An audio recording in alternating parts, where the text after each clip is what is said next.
Welcome back. Tonight we turn the heat and the temperature up on a burning question. How much, just how much is enough?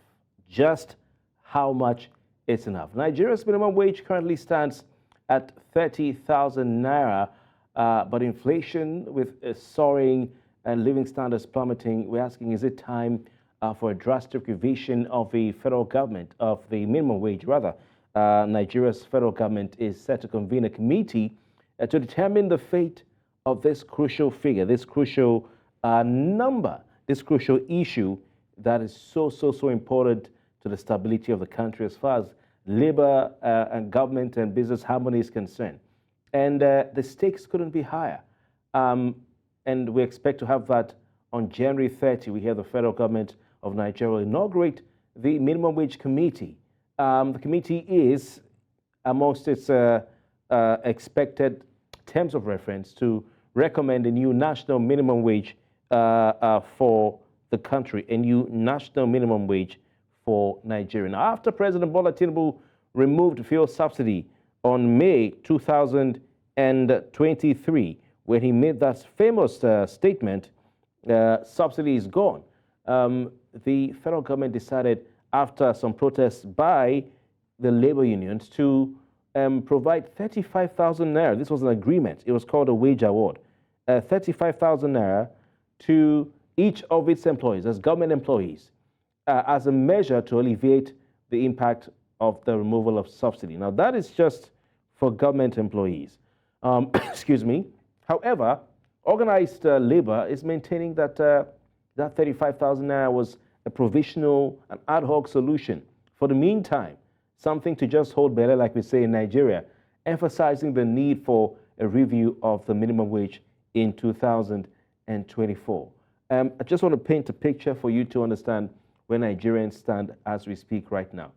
This 30,000 naira minimum wage began under the previous administration of Muhammad Buhari as president in 2019, and it's been on for 4 years, or this is the 5th year actually. 30,000 naira monthly minimum wage to Nigeria. That is currently about $33 or $34 per month. I don't know where you are in the world watching this right now. Nigerian workers, the government approves a minimum wage of $34 per month for Nigerian workers. Well, we can say that in Nigeria we spend naira, and of course we've had, very torrid time in this country as far as the exchange rate between the naira and the dollar is concerned. So that's something we need to bear in mind. Now, some people have come out to say the government, ought to have changed the minimum wage since, how to have increased it and everything. Don't forget, Nigeria's President Bola Tinubu has promised Nigerians, has promised the Nigerian workers and Nigerians generally that he will ensure that we have what we call a living wage and not just a minimum wage. And from what he said, I understand the living wage to be an amount of money that will enable you survive and live a good life, okay, an okay life, to be able to afford the basic things of life. That is what we call a living wage. The amount of money that will enable you afford, or salary that will enable you afford the basic things of life. It's very important.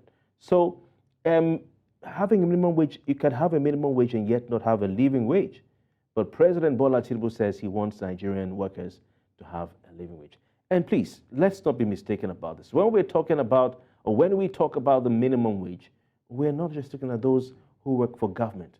We're looking at Nigerians across board, the public sector and the private sector. Unfortunately, Nigeria doesn't have a federal sort of structure for determining its minimum wage. You have one minimum wage, which everybody in every part of the country is meant to implement, to obey. In fact, the minimum wage, we had an old minimum wage law that existed for decades. But in 2019, there was an act that was enacted, and it produced what we call the National Minimum Wage Act. That's the National Minimum Wage Act of 2019. And some have come out to criticize, the federal government. But we also have to be mindful that the National Minimum Wage Act of 2019, particularly Section 3, subsection 4, mandates a 5-year review All right, it doesn't explicitly detail the process, but it mandates a 5-year review. I just want to read from that act or that law, and we're going to read Section 3, subsection 4 of the National Minimum Wage Act of 2009. It says the national minimum wage shall be reviewed every 5 years and may be adjusted after due consideration of the prevailing economic and social conditions. So the next date is meant to be March 2024, and that's why Labour has probably, the organized labor in Nigeria, they're not making too much noise because they know that something like this is around the corner. Though some Nigerians have accused them of not being vocal enough about the way things have gone. I mean, some items in Nigeria today have experienced 300% increase. The rate of inflation in Nigeria right now is amongst one of the highest in the world. And this is a country that for years had enjoyed sub 10% inflation. Sub 10% inflation. And maybe Nigerians didn't really understand what they were enjoying at that time. Today, a custard rubber size bucket of yellow gari, my favorite, goes for not less than 2,000 naira. I had it recently and I was shocked. A custard rubber size bucket of gari, or custard rubber bucket of gari, yellow gari in particular, goes for 2,000 naira. In some places, I hear it's 2,300 naira.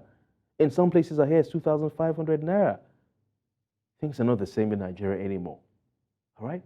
Gari is a staple food. It's a staple in most Nigerian homes. It's made from cassava, or what the South Americans call yuca, and it can be consumed in a number and variety of ways. I don't know if we have a guest on the line, but we don't have a guest yet. And so this is a situation a lot of Nigerians find themselves in. Should we start talking about the cost of rice, the cost of transportation, the cost of petrol? Now petrol has gone beyond the $600 mark. The last time I bought it was almost 605 naira to a liter, and it keeps going on and on. The Nigerian currency, the naira, in a very import-dependent country, has crossed the $1,000 mark. 1,000 naira to the dollar. So there are a lot of things at play, and it remains to be seen what Labour will demand. Because in this committee, it's a tripartite committee, as the Act says, and businesses will be represented, the business community, government, Labour, stakeholders generally will be there to recommend to the President what the new national minimum wage will be. Ultimately, Mr. President, it is who will decide and announce the new national minimum wage. But this committee is a legally required, a legally backed committee. So time will tell what Nigerians will get. In fact, when Labour, as of last year, went on some strike because of the removal of the subsidy on petrol that Nigeria had enjoyed for a long time, Labour was asking the government to increase the national minimum wage to 65,000 naira. Now, a lot has happened since Labour made those demands. A lot has changed, since Labour made those demands. And maybe that 65,000 naira may not even be adequate anymore. Who knows? A lot of people in Nigeria, workers can't even afford their transportation to work. Some have to walk distances. Some have to stay at home because they can't go to work. Now, another aspect of this is the private sector. Some are asking, how will the private sector, key into this? How will the private sector, be a part of all of this? Because the private sector also often and not, the private sector gets away with this because of the fact that some of the members or workers in the private sector are not members of unions. Are not members of unions. So how will the private sector deal with it? I can use, for instance, the media, which I'm a part of. A lot of media houses don't allow, don't allow their members unionize. They don't have any, bargaining chip for collective bargaining. That's just one aspect. And more often than not, this is just an example of what we see in other parts of the private sector. More often than not, you just have to take what you're given. Is it in those who work in the multinational companies, those who work in, private companies? They don't have the power of collective bargaining. You take what you're given. So the private sector also, questions need to be asked and are being asked. If the government approves the national minimum wage, the man who is earning 30,000 naira as a gate man, 40,000 naira as a gate man, 50,000 naira as a gate man, will he or she be given what is due them, or will the private sector also still get away with it like they've been doing all these years? It's important. It's important. We'll be back after this break. Hopefully our guests will be ready for us. Please stay. All right, still, talking Nigeria's new minimum wage, and of course, the discussions expected to be had when the committee is inaugurated tomorrow, talking about the tripartite committee. But like we said, this committee is a creation of law, and the National Minimum Wage Act of Nigeria 2019 stipulates that every 5 years, the federal government needs to review the minimum wage. This is Section 3, subsection 4. But just how much should Nigeria's minimum wage be? Dr. Ibrahim Oshino is a member of the All Progressives Congress Presidential Campaign Council of 2019 and 2023. He joins us via video link from Abuja. Dr. Oshino, do we have you, please? All right. Dr. Oshino is not with us yet. So while we wait for him to join, let's just go over, like I said, some of the reasons and issues surrounding the new national minimum wage. Of course, why do workers need this new national minimum wage? Number one, the first reason for a review is because of a law. Like we said, it has to be reviewed every 5 years, currently at 30,000 naira. Second thing, as we said, is a rise in the cost of living, and of course, the rise in inflation. It's been crazy for some time now, especially since May 29 last year, when the president announced that the federal government was no longer going to subsidize petrol in Nigeria. Nigeria has experienced significant inflation. You have the official inflation rate that was consistently below 10%, now consistently above 10% for some years now. I'm not just talking about the recent increases, but over the years. And real inflation on the ground.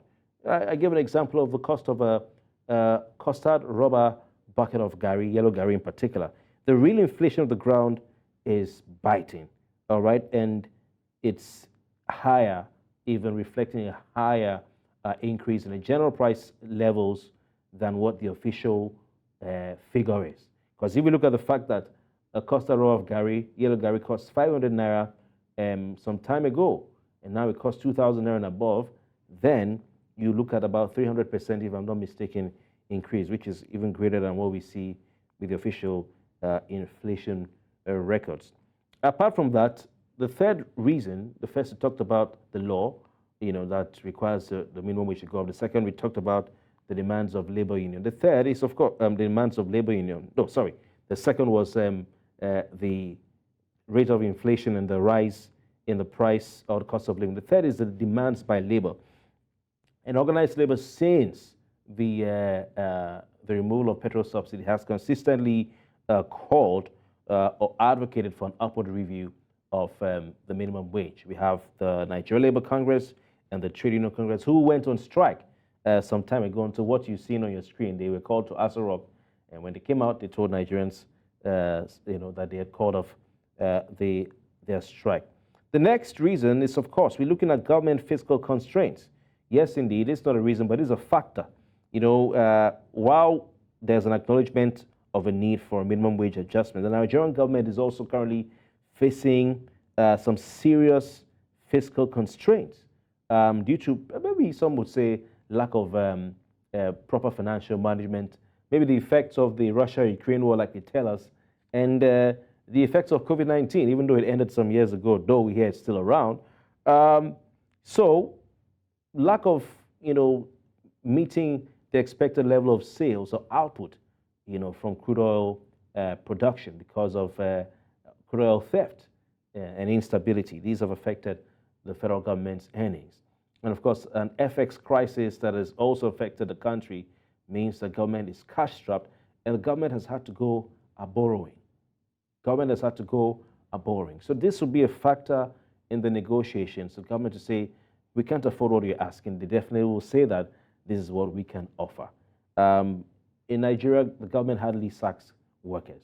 Like in other countries, when you have austerity measures in times like this, it's okay, yeah, we can take up the wage, but we have to let some people go. Like Moses asked Pharaoh to do. This time in Nigeria, I don't think we hear government saying, "Let my people go," because that's what the people will not accept. That one, Nigerians won't accept that. Also, you have political considerations. Another factor. Of course, the All Progressives Congress has come into power. There's a new administration of Bola Tinubu, and they don't want to be seen as anti-worker, so they will want to increase the minimum wage. By how much is what we're waiting to see. That's what we're waiting to see. Okay, so that's that. 65,000 naira, will that be enough? 30,000 naira currently for government workers, 35,000 naira. That one, have they even seen that money? That's another question to ask. I don't know if our guest is ready for us, but if it's not, we will move on to our next discussion.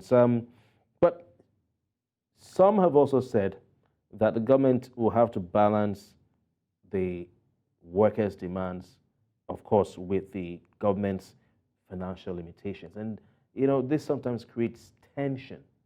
Now, we've not even talked about the difficulties that businesses are going through, the private sector. Earlier mentioned that workers in the private sector sometimes are left behind, when some of these agreements are reached.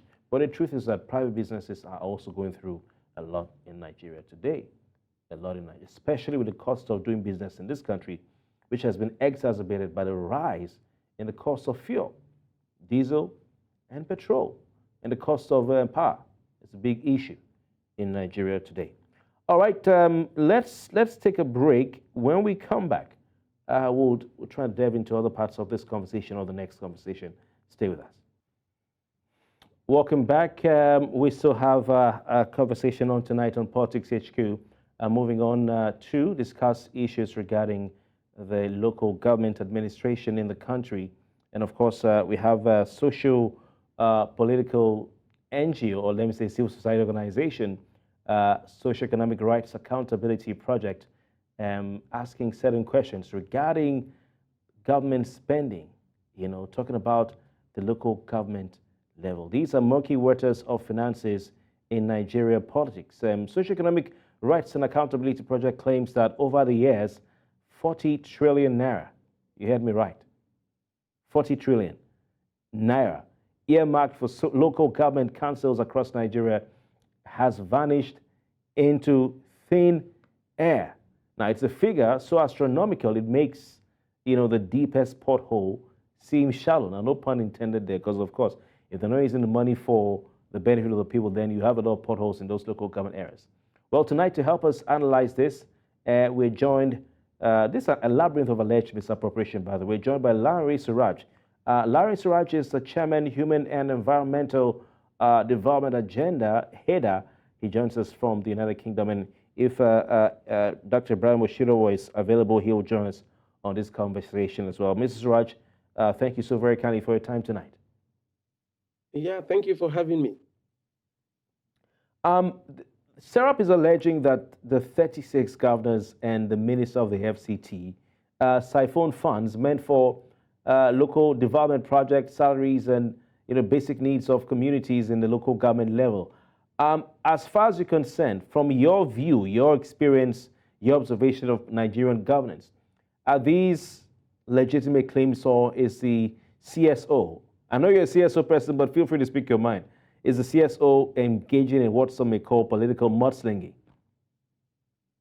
No, it's not. It's not possible. I mean, the organization is just stating the obvious. So for every observer who's been concerned about how things have evolved in the country over the last 20 to 30 years, would be able to confirm the fact that we've experienced, particularly from 2003, 2007, when the civilian rule consolidated with civilian and politicians, the third tier of government in Nigeria has been so muscled by the governor, where you don't even have some of the former governors with even some of them that became presidential aspirants during the 2023 election, not even having election at the local government level throughout their 8 years in office. And quite a number of them currently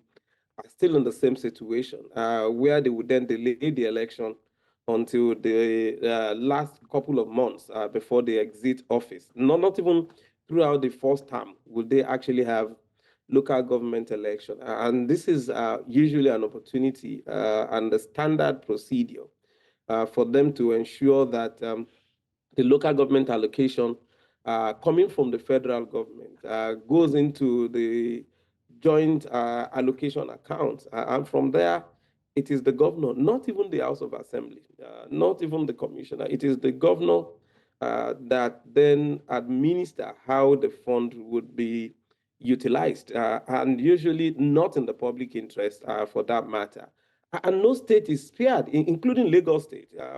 Including like you just said, River State, and it is worse in those states that you even have at the Niger Delta, those ones that are the top rung of the ladder, who get huge land, large chunk of the federal allocation. So the governor does not just control what comes from the derivatives or the other several forms of allocation that goes to the states in terms of other taxes and the rest. They also enjoyed the local government allocation in addition to the state allocation, and also the other ones that comes for different purposes of either the oil exploration and exploitation, bonuses and the rest of that. So the statement by Sarah is actually almost just not only grounded in our everyday life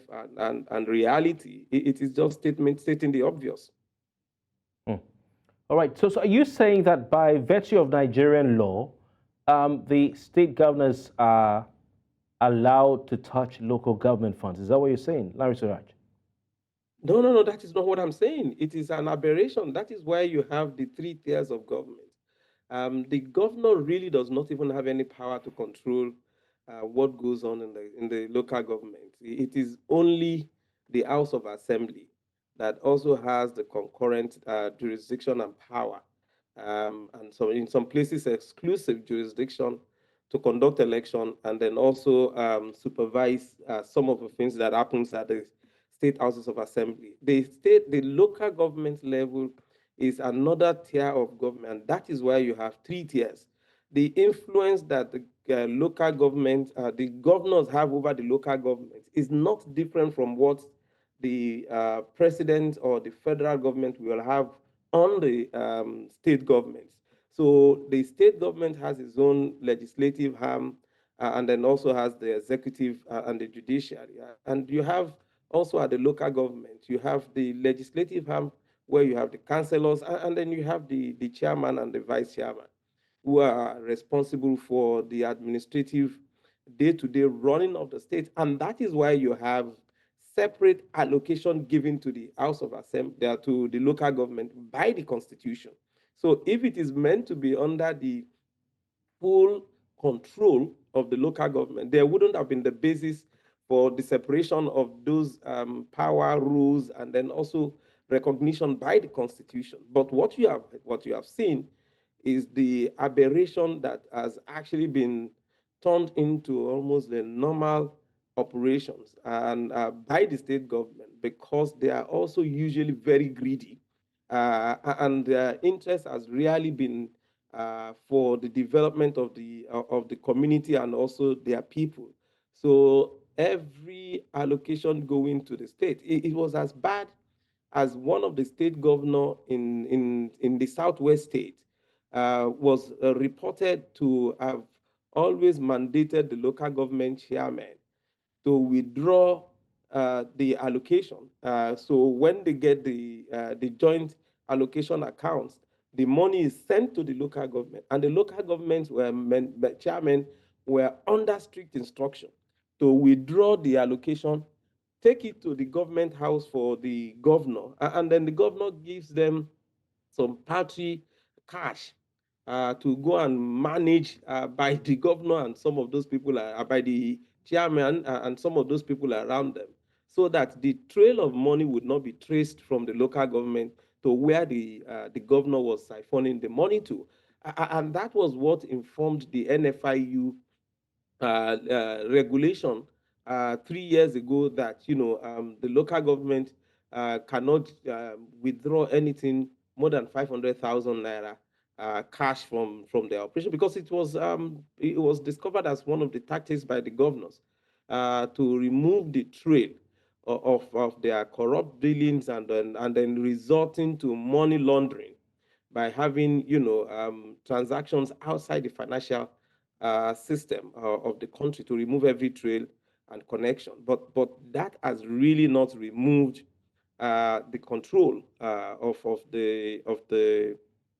the governors. So it is not in any way recognized in our law that the governors would be the one controlling the funds going to the local government. But unfortunately, the reverse is what we have, and that is why All right. you will see many of the governors also. Yeah, Larry, sorry, remove you've said a lot. government I'm sorry to interject you. You've said a lot, and I would want you to walk us through the process of how money gets from the FAC all the way to the local governments. Because you talked about joint allocation account and all that, which is something I want to talk about some more. But Ibrahim Oshinawa is finally with us. He was meant to join us for the first talk, but I'd like to take his thoughts on this whole local government issue. Before that, he was a member of the APC Presidential Campaign Council 2019-2023 as well. Dr. Oshinawa, thank you so much for your time.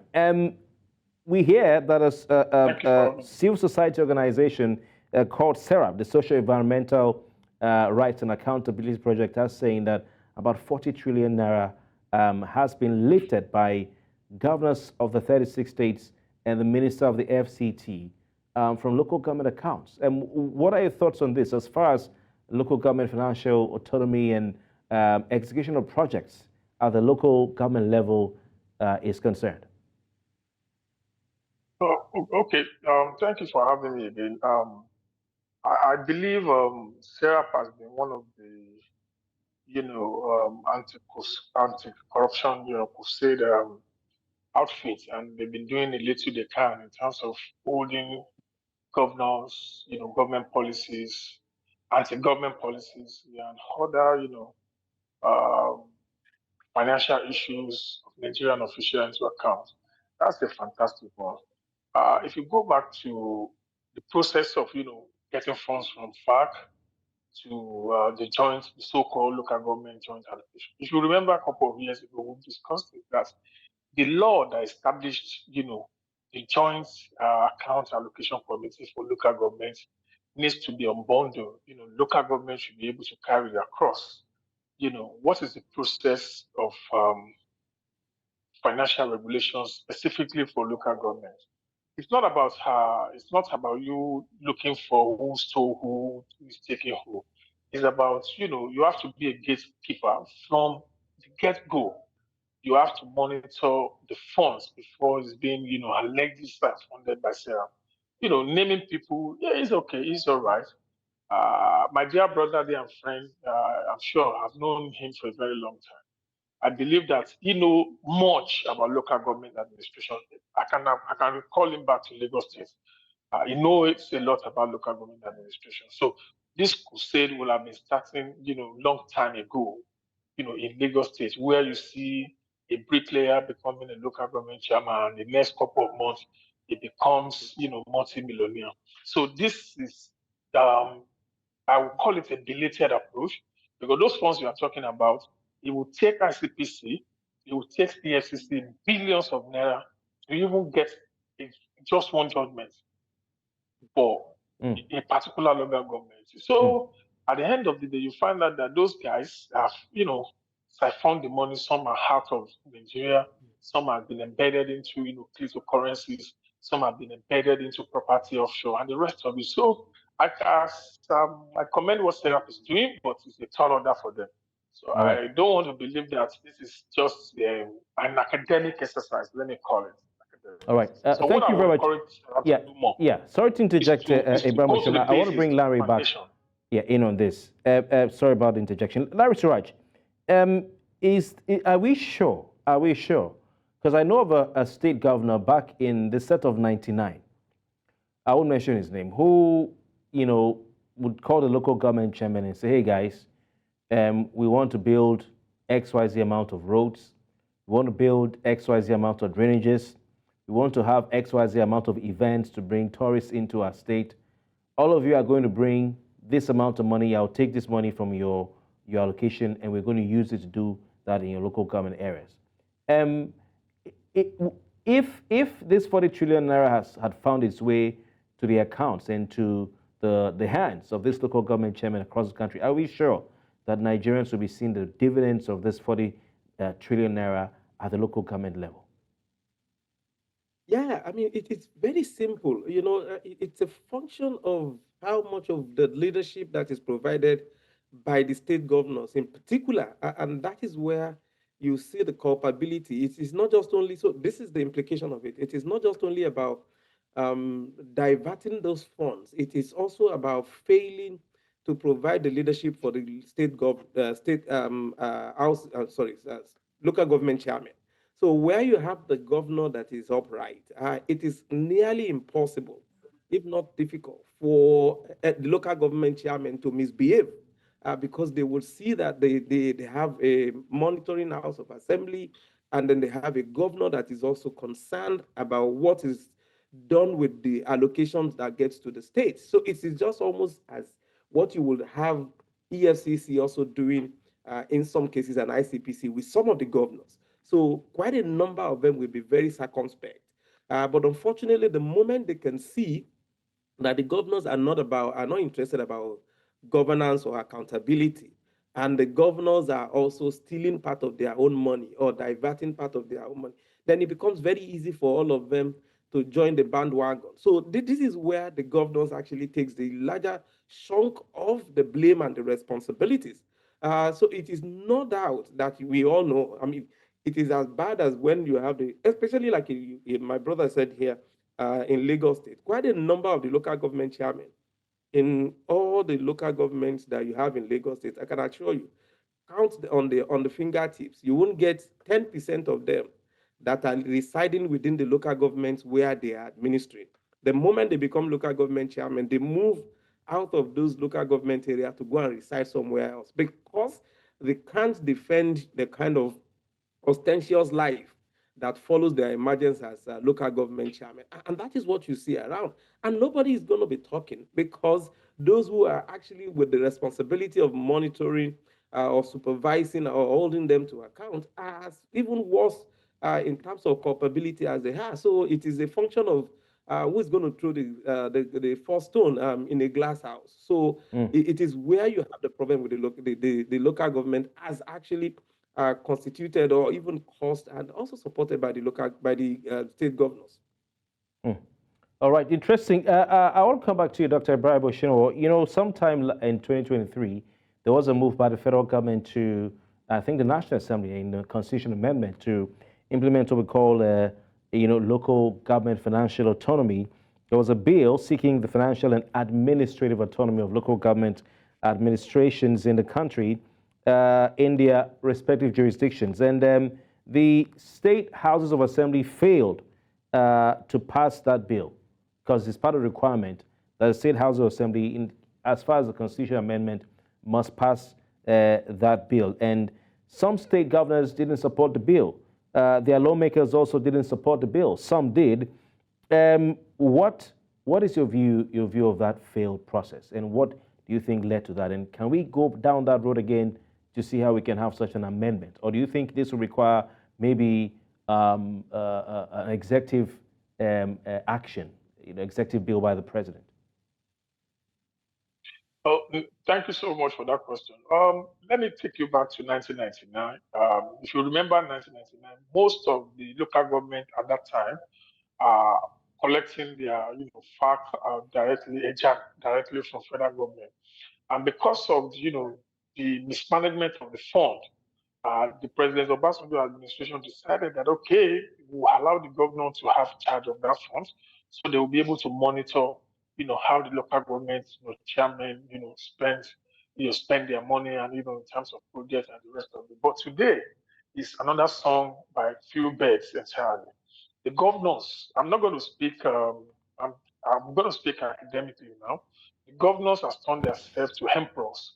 It's not easy for any local government chairman for you to have maybe 200, 300 million naira jack in a month, and you siphon that money.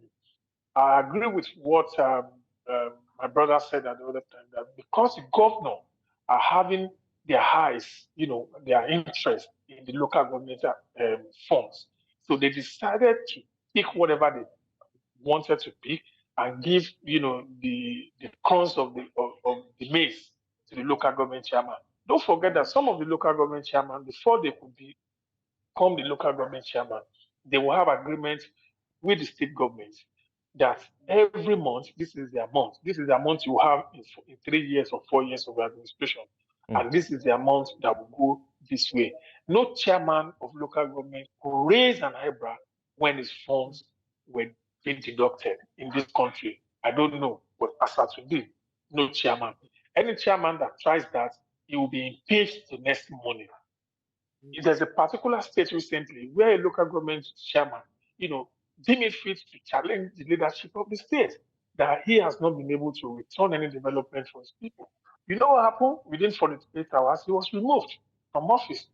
And these are the trends.